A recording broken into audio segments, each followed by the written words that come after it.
Hey everyone, Anthony Venuto with InTouch Mortgage Solutions. It's Friday, Finance Fridays, and thank you again for tuning in for another episode. On this episode, we're going to take an opportunity to answer some of your questions. You don't want to miss it. Stay tuned. If you're watching this video on the Team Sessa YouTube real estate channel, once again, thank you for clicking. We appreciate everyone's comments, feedbacks, and suggestions.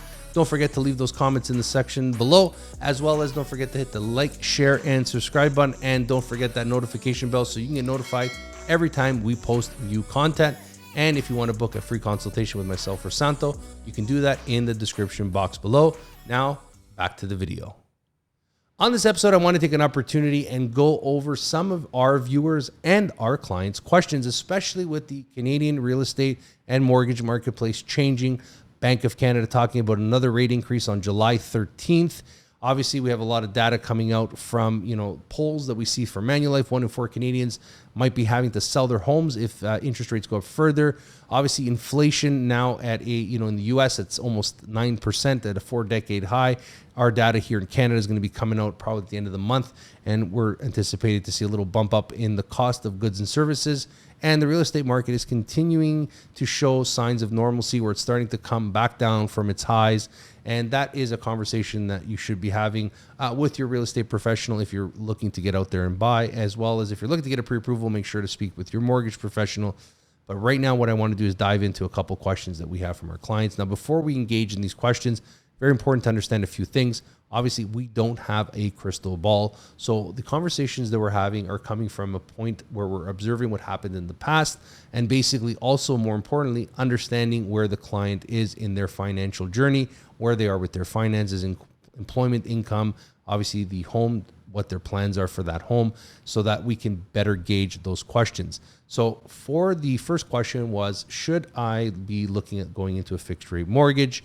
And obviously, for many Canadians who have a variable rate mortgage, as the majority of new mortgage origination was in the variable space, for many Canadians, those rates were very attractive. Obviously, we hope that if you got those mortgage is through your institution or from another broker, they explain to you, obviously, what is the cause or what could happen to you if you get into a variable rate mortgage. But obviously, the pros, from my opinion, outweigh the cons. But as I said, that is all dependent on your financial tolerance and risk adversity.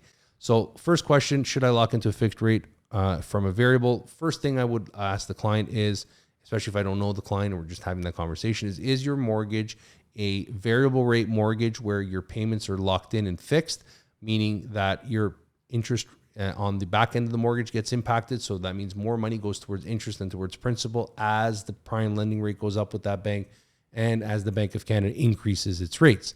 So understanding what product you have, because then there's the variable rate component, which is basically where your payments change. So if the Bank of Canada increases its policy rate, the bank increases its prime rate, therefore my payments change. And if it's whatever, $100, then I pay that difference. I get a notice and basically my payments change. So I'm compensating the difference. The major difference between the two, for those of you who may not be aware, is as your payments change, you're making that extra payment on that mortgage, which means you're continuing that amortization journey, which means if you were set up at a 30-year, 25-year, and the interest rates go up, you pay that difference. You're still going to be on track to pay off that mortgage, all things considered, in the duration of that amortization, as opposed to the other side where you could run into the risk of a potential negative amortization or a trigger rate. So if you're in one of those payments or mortgages where your payments are fixed, it's very, very important to understand and try to dig up that old mortgage statement and find out what your trigger rate is when that payment can or will change.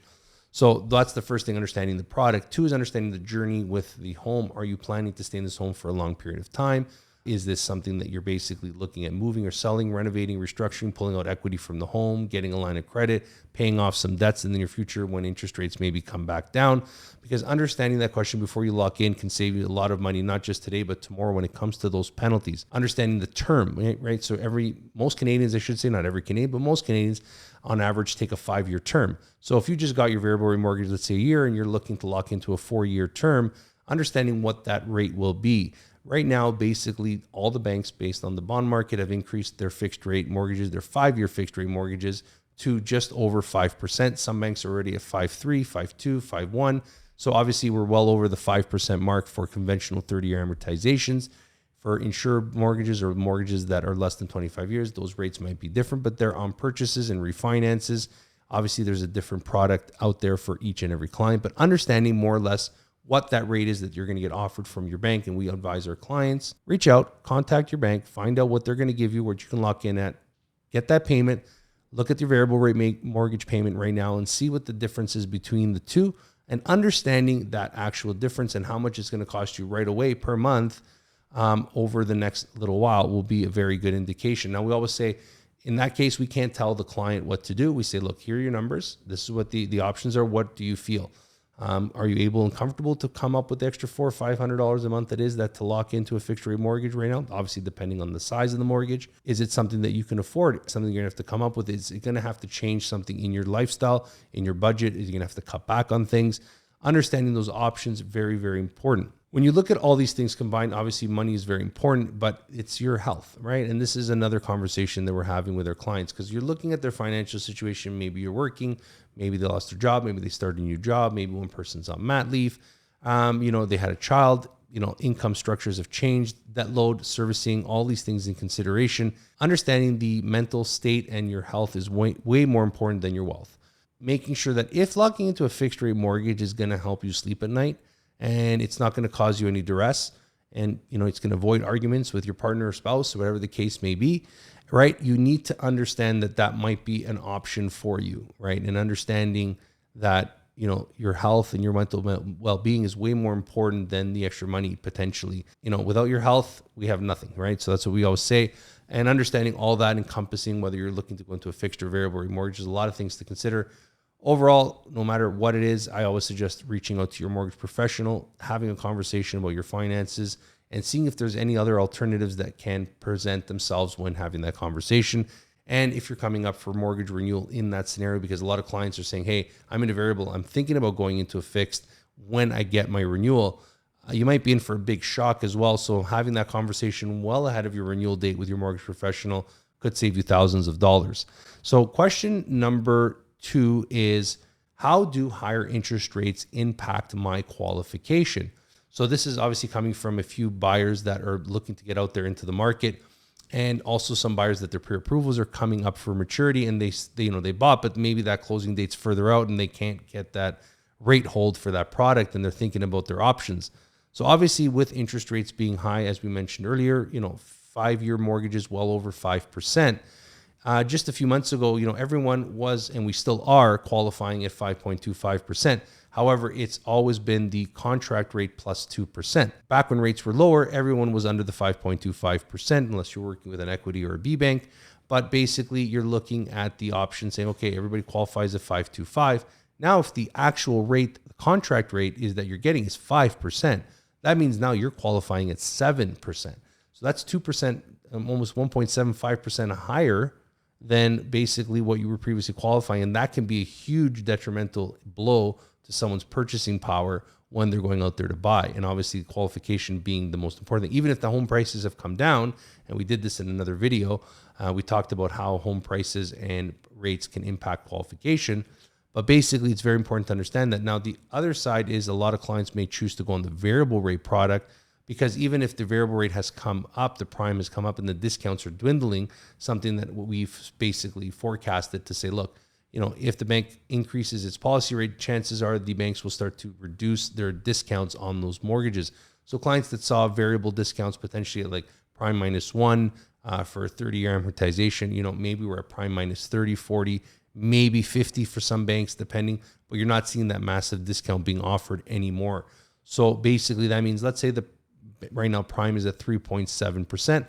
Let's say, you get basically a prime -20. So basically that's 3.50%.